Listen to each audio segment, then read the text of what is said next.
What's going on, everybody? We got Thomas here. He just finished the Knoxville Regional. What place did you get? I got 4th place. What did you play?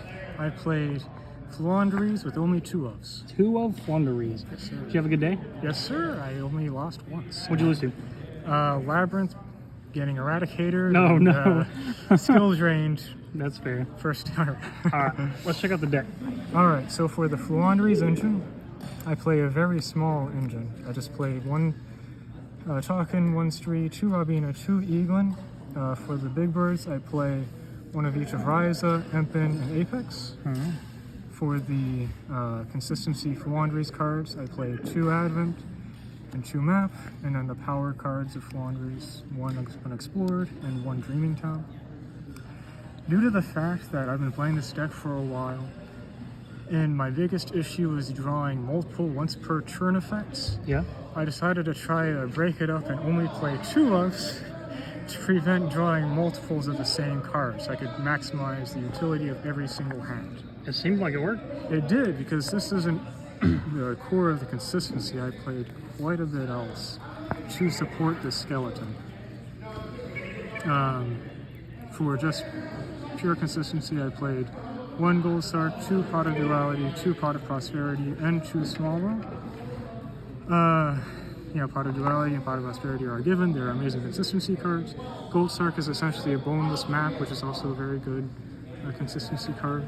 Along with this, I also play the Simorg engine to play around hand traps.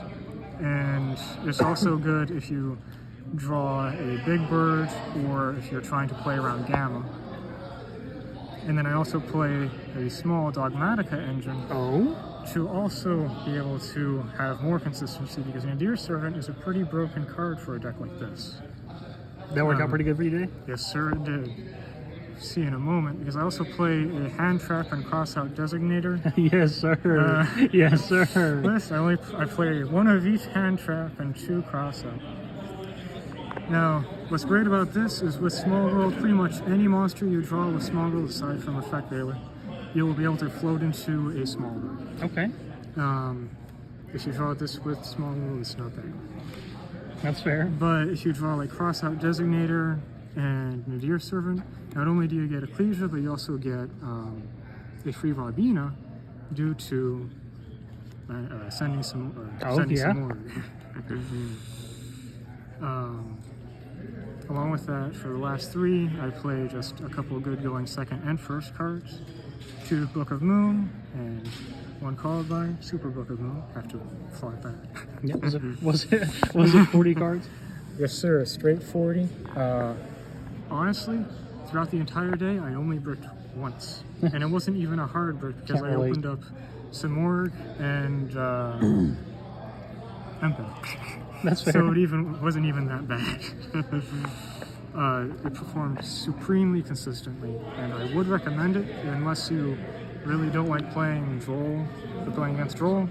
I would recommend playing Shifter for this format. Yeah.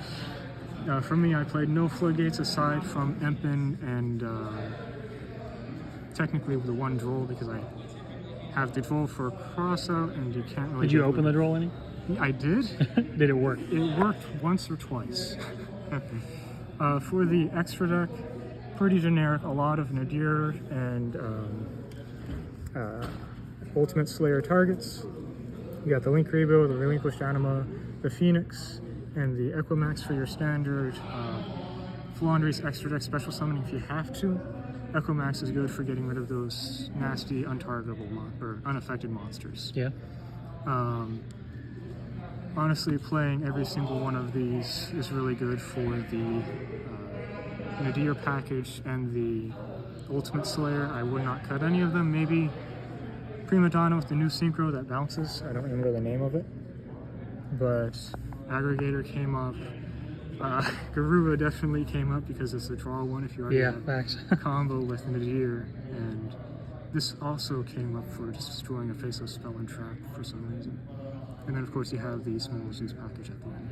So you would change this to the new level 6 synchro? Yes, sir, I would. This is kind of underperforming. It was supposed to just add back from, or like return a banish, so if you like banish your Apex or Ryza to get it back into the deck. Since we play a very small... Very situational. Yeah, very situational.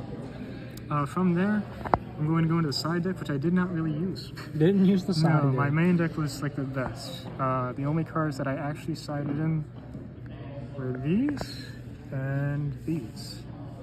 I played against Purely twice. I sided in Herald of the Abyss twice, and I never drew it. Okay. But I still able to beat them regardless. So Herald isn't actually needed. Ultimate Slayer is, of course, really cracked against Despia matchups or anything else that isn't Kashtira. Fair. Because not only does it bounce, but you also get to send any of those really, really good extra deck monsters to the graveyard.